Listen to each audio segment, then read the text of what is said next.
This is Ink from Elk, and right now I'm going to make a little video to discuss some of the design decisions in my current project, non-Fingo.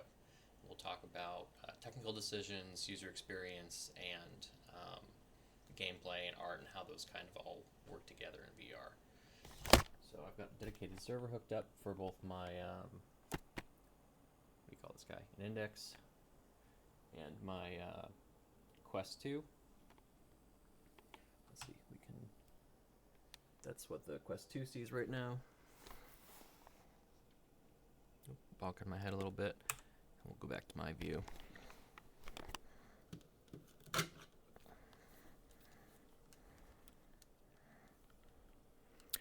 Okay, so the first thing is that this is based on my free VR template that I made, and it's got all kinds of interactions, so you can grab and throw yourself off the walls or push off, clamp down to the floor, move around using regular 360 locomotion.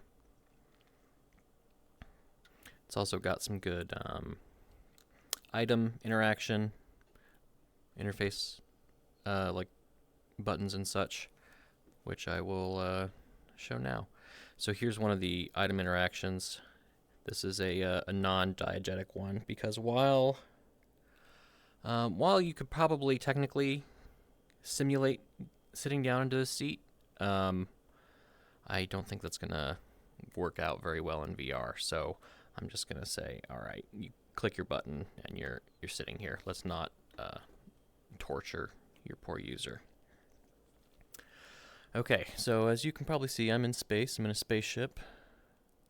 We are in the Jupiter system, currently in a circular orbit around Callisto, which is the fourth moon. There being only 4 moons around Jupiter that matter at all.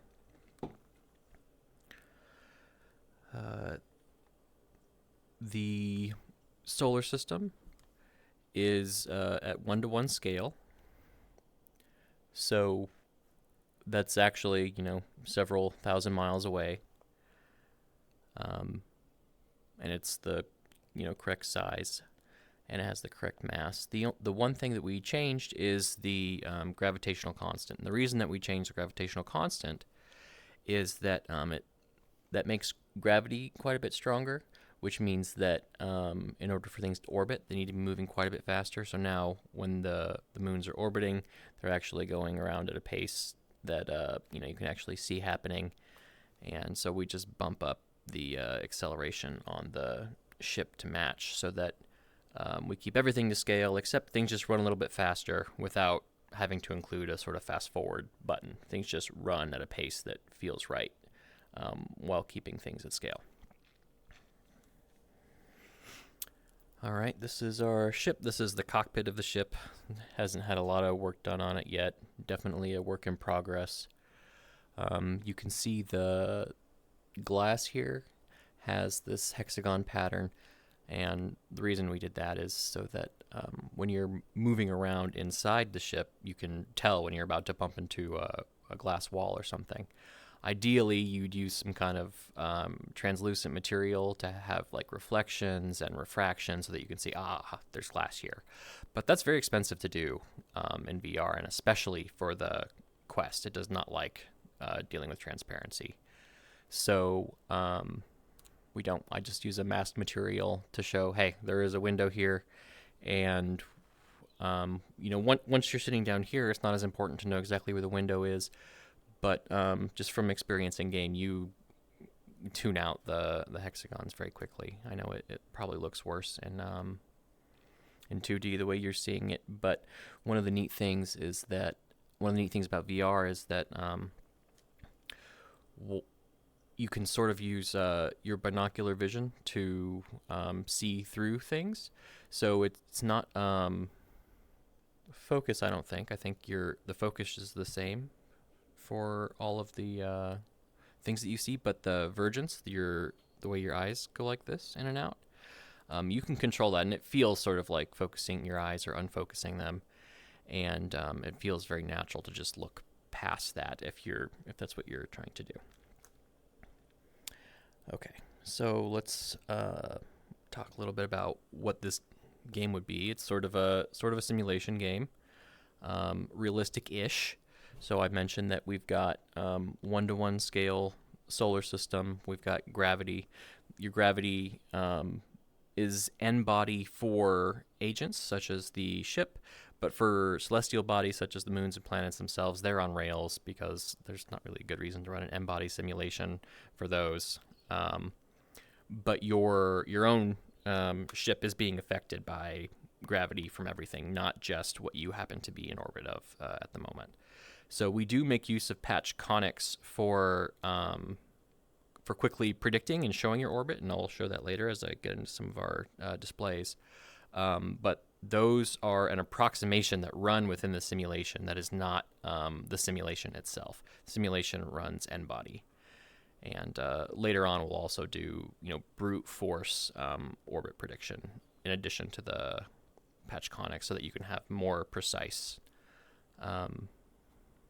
orbital prediction. For example, when you're trying to in the terminal stages of a transfer, or if you're doing a rendezvous, you're going to want to know down to less than a kilometer where you're going. And you can't really get that level of detail with patch conics. You can just sort of see, this is, is this a stable orbit or not? Okay. This big red thing here in the middle of the ship is just a big old radiator. It also is open on the bottom. So rather than having radiators out like wings, I just have it armored from all sides on this plane. So that you don't have to worry about it getting shot off unless someone's out of plane, which is not too likely as it happens.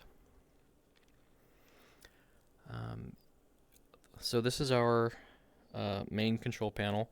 I've got room for other people to come in. I want this to be a multiplayer game where people can take different roles, such as navigator, commander, weapons officer, engineer, pilot. But also I want it to be able to be run by a single person. If that's what you want to do, it'll just be more difficult, but it shouldn't be impossible to do. Like, you're not locked out of controls. Certainly you can pull up whatever screens you want as you go along. Our control panel is partially working, partially mocked up, and then partially, as you can see, empty in some spots. And I'll talk about what I have plans for those for the default setup that we'll have. But first, let's talk about translation. So with your RCS thrusters, you can use this simple interface. I have a option to either snap it to the grid, up, down, left, or right, or to just say, do exactly what I tell you on the cursor here. Additionally, you can put on manual mode, and what this does is it enables your hand to be the controller, so you no longer need to use this display. And what will happen is you'll press the button to activate it, and then you move your hand in a direction to initiate the burn. And how far you move your hand from the initial spot where you press the button, and then as you hold it, you move it, and it'll hold that burn. The farther you go away, the stronger that burn will be. It's a really intuitive way to use your RCS thrusters. Here are some buttons that don't do anything yet, but you can see I'm thinking ahead in terms of what kinds of things you'll want to do. Okay, so our other RCS controls for rotation, we have sort of the same thing.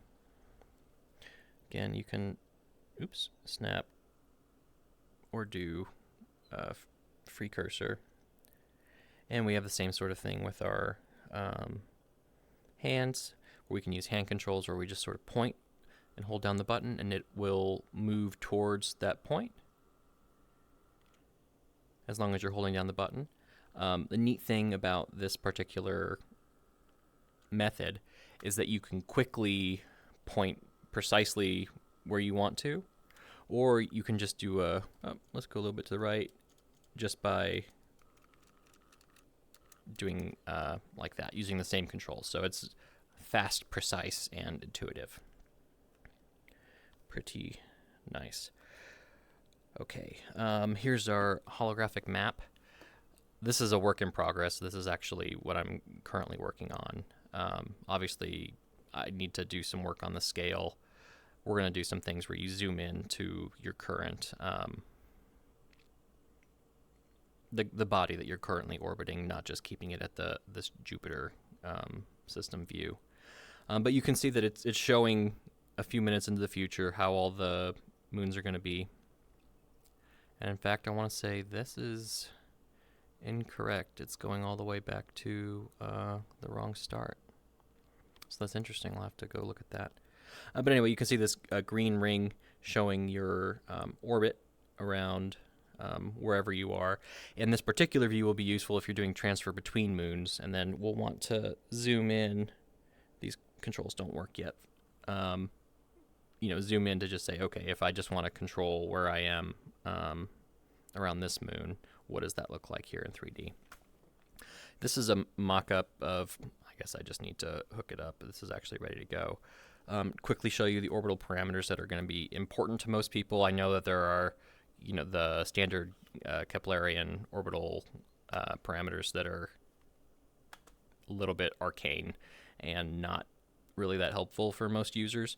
What I think most people need to know is how high am I and how fast am I going?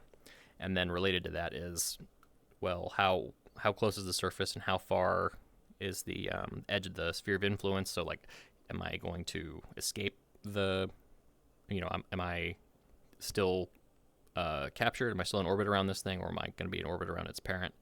And then the speed, the same thing. I need to know if my speed gets, for where I am at this moment, if my speed comes down to here, that means I will eventually crash. If my speed goes up to here, this means I will escape. And then if I want to just quickly circularize, I'll have an indicator for that. And we'll also have a little, whereas we have a 3D diagram here we'll have a 2D diagram that shows it, that shows just it as a plane all the time, just so you can see the shape very easily if you're not too worried about the third dimension. The thing I really like about this is the HUD. So I call it a HUD. It's really a augmented reality display, like in the F-35 or the Apache. I'll show some of the controls that come up, or some of the displays that come up. This first display shows, or it would if I... There we go, it works for RCS, for translation. It shows when you're pressing these buttons, just so that you can have an extra bit of visual feedback. So it won't always just be RCS, it'll also show things like when you're moving energy around, or if you're shooting weapons or whatever. It's just another way for you to see if you're not actually looking at the thing, or if you're not the one controlling it, maybe you're moving around the ship somewhere. Hey, this is the control input that just happened. So that bang you just heard, that was outgoing, not incoming, or whatever. Or no, it's not just you. We really are rotating. That's on purpose. The RCS thrusters are activated right now. So these blue rings show our current orbit. Nothing too fancy. We've got this green line here shows the plane of the ecliptic. We've got just showing where we're currently aimed at. We've got over here and probably over there. Yep. We see our instantaneous vectors that show the direction that we're currently moving relative to the body that we're orbiting now, and its parent body. So knowing that that's there, that means Jupiter's over there, because we're moving different relative to each one. There's not really a single frame of reference. So we've got some highlighters to show you where the different moons are, and some, you can only really see it on this one right now, but it's got a nice wide highlighter to show you around the smaller circle. It's got another circle that shows you this is where this is the extent of the sphere of influence. So if you're thinking that's where I want to go, you know how close you need to actually get to it in order to get captured and go into an orbit. One thing you might notice is that we're not actually using transparencies here. All of these things that are up on my HUD just have a opacity mask that is a grid pattern. And by changing the resolution of the grid and which tiles on the grid are allowed to be transparent, we can sort of mimic translucency without actually making the engine do translucency. And that's because, like I mentioned before, the Quest hates it. It would melt if it had to render all of this translucently. And so this is especially important. So I'm going to pull up my magnifier here, and this shows us a view through a camera of whatever we happen to be looking at.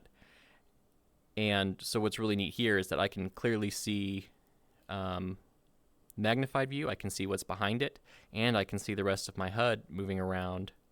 And I can just, it's very easy from inside VR to focus on one or the other. It feels natural. It may feel like you have a bunch of things just layered on top of each other looking at the 2D version that you see. But it's actually, it feels quite good and natural to do it this way. Let's see, can we, oh, we got another moon there. You can see Io out there. Is that Europa? Yep, we can see old Jupiter with correctly moving cloud bands that I laboriously mapped out.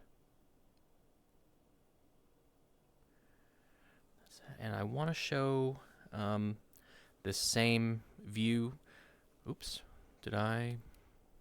we're leaving. So I guess when I was messing with the RCS thrusters, I put us on an escape trajectory. And now you can see this is where we're going to leave Callisto. And then this other color of tracers, this is going to be our new orbit around just Jupiter. So neat. I guess I can, if I pull it back in, that should, here we go. Very nice. And so that was unscripted, that was an accident, but it just shows a couple of things. One, let me turn this off, it's a little bit distracting. One, it actually shows you what your orbit is, and even different parts of your orbit as you go into different spheres of influence, rather intuitively. And the other thing is, once you see it, and you've got your controls up, you can easily say, oh, well, no, I don't want to escape.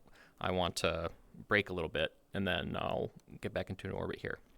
The other thing it shows is that these are based, what the orbit prediction is based off a patch conic approximation. It's not based on what the actual simulation is doing, which means is sometimes it's going to be wrong. And so it updates itself once a second, but occasionally, just because things are offset slightly, you'll find that it'll give you different answers second to second. And rather than finding this annoying, because it doesn't actually happen all that often, I kind of find it neat, because what it does is that, from a game point of view, is that it really necessitates having a navigator that can go, well, my orbit is really close to the edge of this SOI here. Even though this doesn't say we're going to escape, it's a possibility that it will, because n-body gravity gets confusing sometimes. It gets a little bit complicated. So maybe I want to brake a little bit, bring it in, and be definitely safely within the sphere of influence. Or something like that. I think it's nice to not know the exactly correct answer, because it is, even in real life, not just here, it's difficult to run that brute force n-body simulation and say this is precisely where you will be. And so it's just something to keep in the back of your mind as a navigator. Okay, and so I want to show what this looks like from the perspective of the Quest. And rather than switching headsets, what I'm going to do is I'm going to press a button that should slave his head to my head. Yep. And then I'm going to switch scenes over here on OBS. And now it should... It is not working.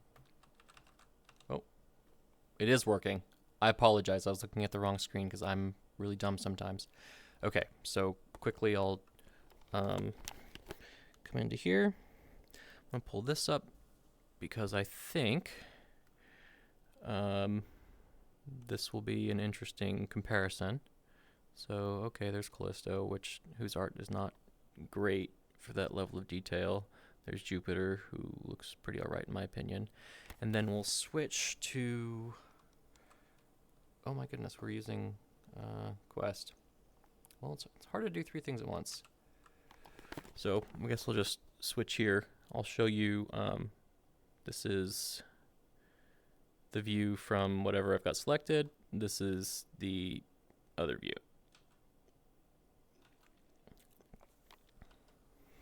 What are we looking at? Okay, so we're looking at the Quest. And we'll just sort of show that things look and work somewhat similarly. The Quest obviously has less frames per second, less resolution. And in general, the graphics need to be turned down quite a bit. But I think that the graphics, the way this is running on the Quest, is actually quite good. We'll do it if you want to see a comparison. We'll see this. And I don't know if it was showing lag while I was in the Quest. I think that's a artifact of the casting and recording. It's actually smooth when you're inside. There are occasional hiccups because I'm not totally done yet, but it's smooth.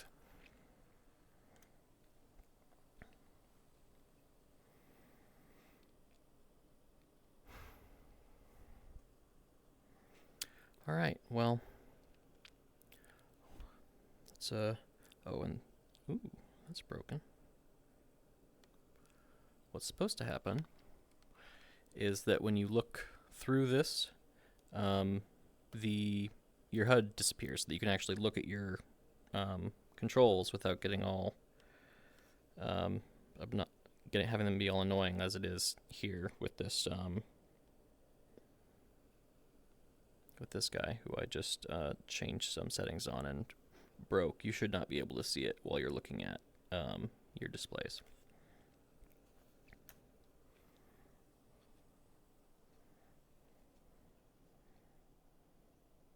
But there you have it. We've got a little simulation that simulates the solar system, simulates the inside of a ship. The ship itself has physics that are worked on by the RCS thrusters, and that impacts the orbits correctly. We have a nice way of visualizing all that. We can always turn it off if we find that distracting. We can turn off this little guy too, since he's not even doing anything. And our situational awareness slider doesn't do anything yet because there's not much to be aware of. But once we get bad guys in here, we'll definitely add combat. Combat was the first thing I did in a previous iteration of this game, and that turned out to be an error because the Quest requires just so much optimization that you really got to start with the basics first. Make sure that you can even just walk around and move around in the ship, and that things need to run smoothly out of combat before you can get into combat, and then you can see how far you can push your destruction physics and your your bullet hole decals and your particle effects and such. That'll be fun. And once that happens, we'll add an extra thing to our holographic map here. It'll zoom in much further so that you can see sort of like your radar screen. These are pretty similar. This will show you a perspective of forward looking. This will show you top down so you can understand range. The idea for this would be that you can make sure that you're pointing directly at something. For example, if you have weapons that aren't able to traverse very much. This whole side I want to be for engineering and weapons controls.